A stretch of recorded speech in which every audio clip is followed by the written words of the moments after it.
Welcome to ABA 10 Talk, a rapid-fire conversation with members of American Business Associates. I'm Ellen Volpe, and my guest today is David Goldberg of Digital Waterworx Productions. Welcome, David. It's a mouthful. I know. It is. Yeah. It is. I'm sorry. What is the origin of the name? You want the real story? Yeah, or the do you real want story. The real deal story, not the short one that I tell people when I meet them in an elevator? Right. The real story is I grew up a musician.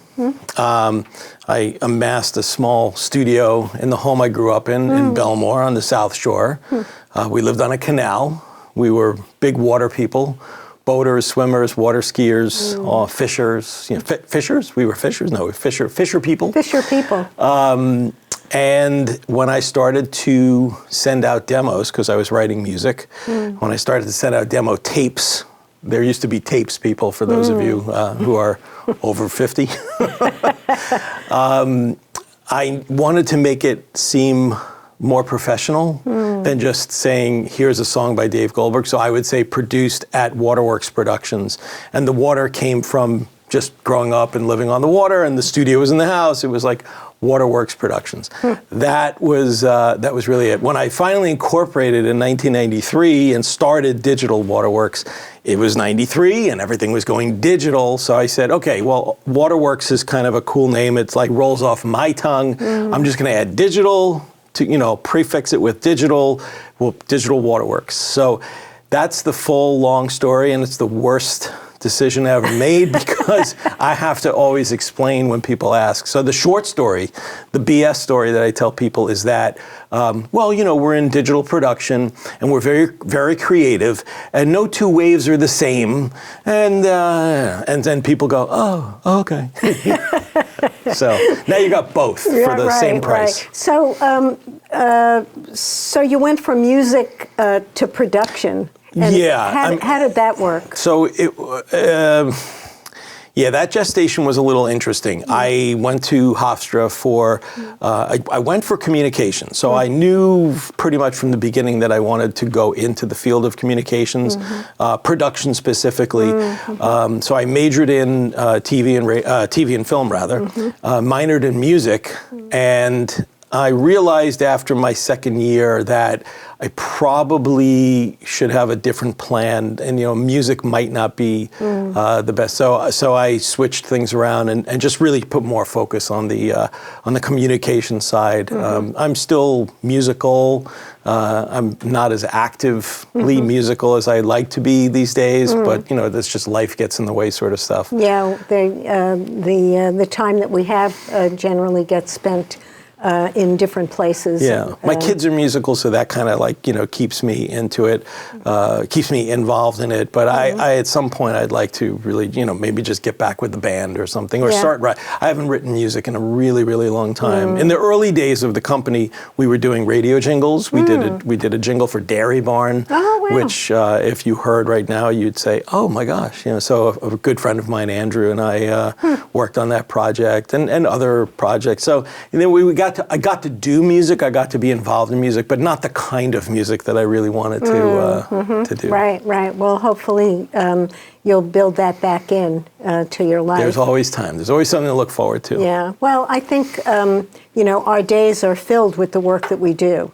Yeah. And I think the technology, the culture is sort of pushing us rather than giving us an opportunity to really build in some personal time and to do some personal things. Sometimes I feel like the technology should afford us that ability, to create that. But it seems the more technical things, you have less time. Yeah. There's less. I find that I don't even read because I can listen to an audiobook in the car. Right. So I don't read. And if I do read, it winds up putting me to sleep because I'm so tired. Yeah, I sort of feel the same way. It's I have a pile of things that I'd like to read.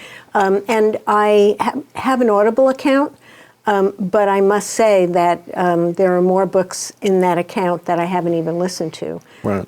That really... And then it's funny you say that because we produce audiobooks here as well. It's one of our services. So I enjoy that process. Again, from the production side, I enjoy working with the authors who come in and read their books and recording them and editing them. And we don't do a lot of it, so it's a nice departure from our everyday grind. I look forward to those. They're long form. It takes time. Average book is like 10 to 20 hours right, exactly. To record, and then you have to edit. But it's nice when the authors come in. It's like they're reading to me, because I'm the only person in the room or the adjacent room, the studio. Yeah. So that's kind of nice. Yeah, that's great. What because I wasn't aware of that service. Yeah. What are some of the other things that you're involved in? You mean beyond podcasts like this one? Yes.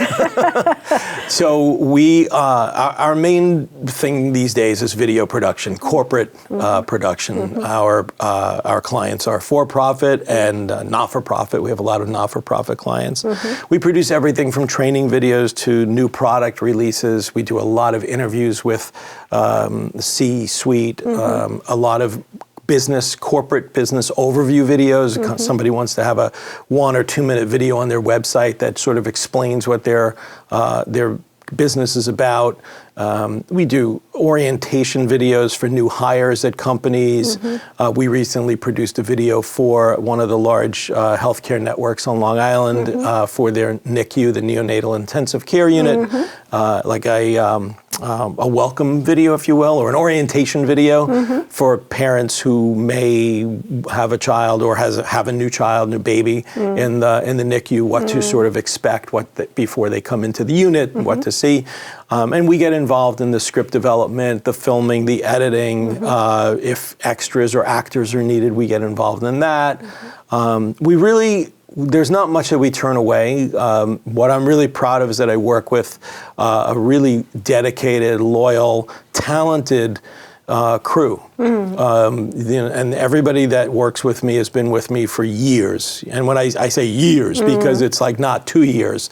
I think the person who's been with me the shortest amount of time has been like 7 years. Yeah, that's great. So we're like a big family, small family. Yeah. But we get it done. What about the technology in terms of equipment, in terms of AI? How do you envision it, or maybe it's already encroached. Yeah. But what do you see in terms of the future? Technology is a sort of a blessing in disguise, and it is also the devil too. You need to stay up on it, which means you have to spend money in capital improvements and acquisition.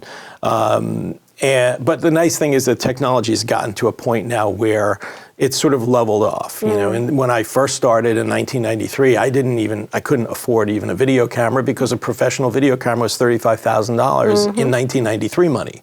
So I was renting, and and now we can own, and obviously we've been in business longer, so it's not as difficult to do that. In terms of so we kind of have what we need now, In terms of AI, we're definitely seeing the shift. In the beginning, we were like hesitant because we didn't want to. We didn't want to put the bullet in the gun, so to speak. Now we're embracing it, as a tool. We're not allowing it to take over for us, but we'll use it for certain things. Just a perfect example would be if we record something and we realize the audio is not great. There's some background noise. That used to be a big challenge for us to deal with. Now there are tools where we can actually apply AI filters, like let the computer listen to the sound, and it will determine what should stay and what should go. And the results are just, you can imagine, unbelievable, just fantastic. Like everything in AI these days. Yeah, fantastic. And it's only getting better. Right.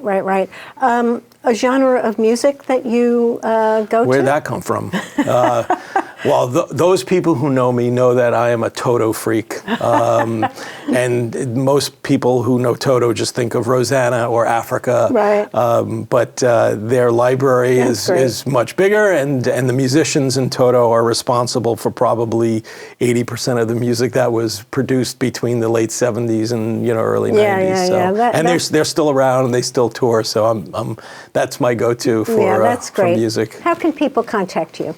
The website is waterworx.com, and I had to spell it because there's always a story. So Waterworx is WATERWORX.com.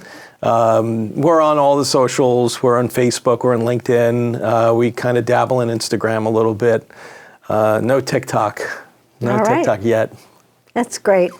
If you've enjoyed the conversation with Dave Goldberg today and you'd like to learn more about other ABA members or watch other 10 Talk segments, please be sure to visit our website at abanetworking.com. And thanks for coming today, Dave. Thank you for having me on the show.